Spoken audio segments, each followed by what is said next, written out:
kind of come out and go over them, and then sit there and tell me if anybody comments anything. Everything we're discussing is now on this video.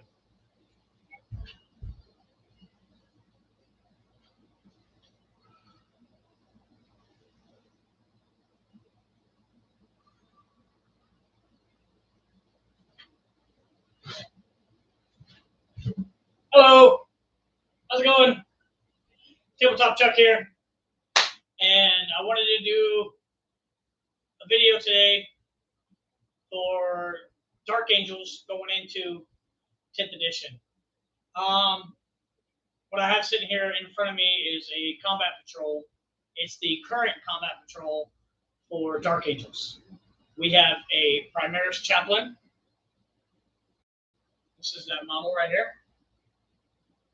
I put some pictures of him on my YouTube page. You got the Redemptor Dreadnought. I have this one with the Flamer and the Stormbolter frag cannons. Yeah, frag grenade launchers. And the plasma. The flavor that you want to go with Dark Angels is plasma. You want to go plasma. So there was a point cost in 9th edition that made plasma more expensive. We'll see what that's like.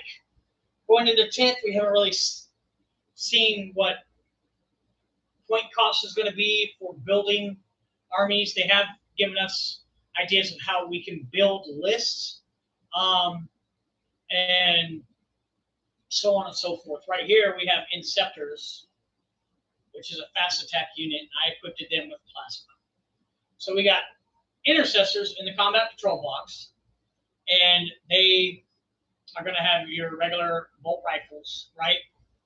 And they have the assault, rapid, or heavy keyword attached to their bolt rifles now going into 10th edition. The Chaplain, it's surprising that they haven't given any Chaplain secrets yet. They haven't told us nothing about Chaplains yet. Only Captain Librarian in Terminator armor and Captain in Terminator armor. We haven't really seen any other Space Marine HQs yet, so that'll be an exciting release to know what Chaplains are going to do. You have your HQ model, which is the leader of your forces. So leading this combat patrol is the Primaris Interrogator Chaplain.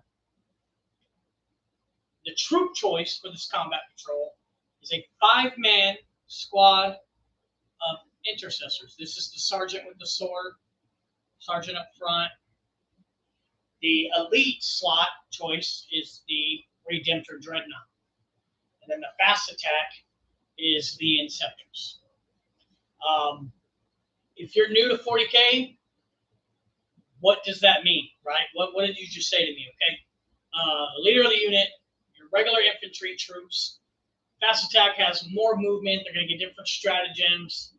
They hit faster, a little more hits, usually, not all the time. And then your elite units are your heavy hitters. They're the ones that are going to have special rules.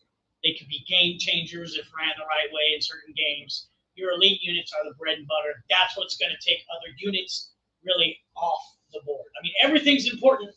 Everything has its role.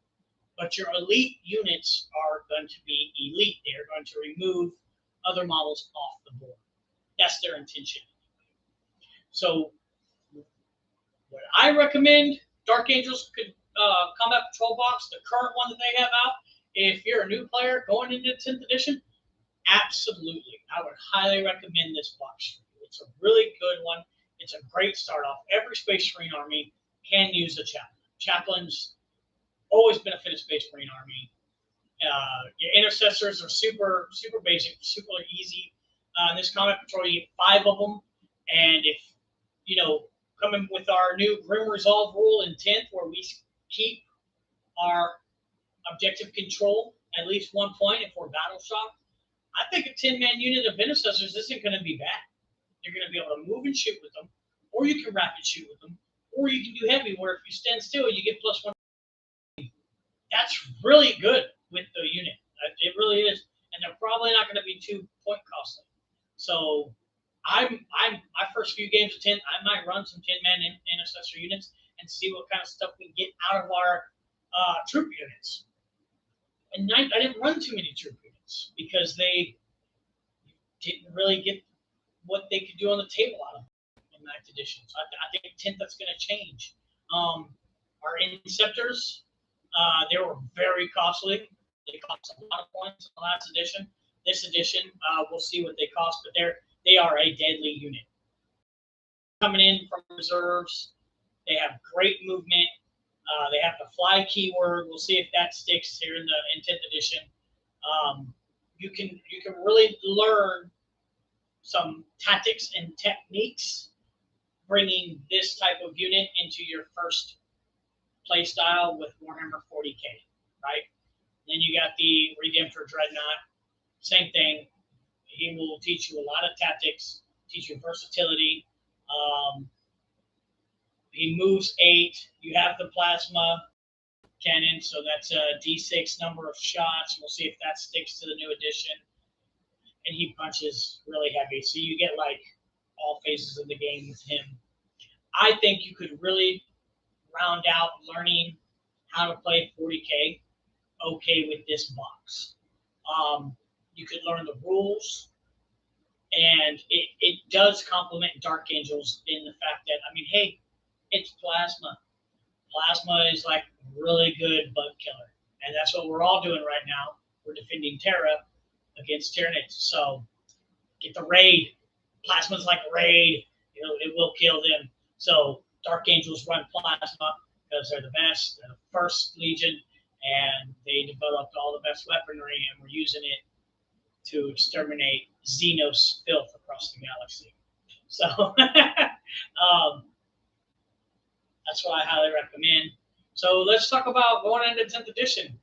Word resolve for the Dark Angels is, like I said, they don't lose objective control when they're battle shocked. That's real big because you will still be able to collect points from said objective if you're on it. Big deal. And 10th edition, Battle Shock initiates. It does initiate throughout the game in the command phase. And then, so it's command phase. Battle Shock is in that phase. Then you get movement, shooting, charge, and fighting. There is no more psychic phase. So that's pretty cool. Dark Angels, we have Ezekiel, who is a really good psychic character. And so I'm excited to see what his new data slate is going to be with his abilities. We're going to see he's a really good buffer. That's mainly what he did, was he really enhanced the Deathwing. I mean, he can enhance any unit, but you put Ezekiel with the Deathwing, I mean, dude, they were unstoppable. They were re-rolling hits and wounds in melee, and it was really good. Ezekiel was really good. I brought him in every single list until they nerfed Deathwing pretty bad. So anyway, I digress. There is no psychic phase anymore. Psychic is built into the abilities of the armies. If you have any questions, you can comment below. Subscribe to Tabletop Chuck, and we can discuss more tactics and use for your Dark Angels to learn 40K. If you're transitioning from 9th, the few changes that you're obviously going to notice is the no psychic phase. When fighting, you have to be base to base. Battle Shock looks like it's going to be a really big part of the new system. If you're familiar with 40K from 9th edition, well, then strength and toughness is the same. You wound on a 4 or more. If it's greater, you wound on 3 or more. If it's double, 2 or more. Vice versa. If your attack is weaker, then it's a 5 or more. And if your attack is less than double their toughness, then it's 6 or more. So that hasn't changed. Another good change going in from 9th to 10th is universal language. They are cutting out all the different names and words and flavors that they have for everything. And Philippines are Philippines across the board for everybody. Um, things are fight first, the same across the board for everybody. So it's pretty cool. There's some really good channels out there that you can see and get some good looks at, and some 10th editions already running. You can get some good information from Glacial Geeks, Scar, Scat, Cast, and Mini Wargaming. Those are some really cool cats. Really good videos on 10th edition so far. There's many more out there: Tabletop Tactics, Vanguard Tactics, Play 40, all those guys. So have fun wargaming, and like I said, comment below or subscribe and let me know if you want to talk more Dark Ages.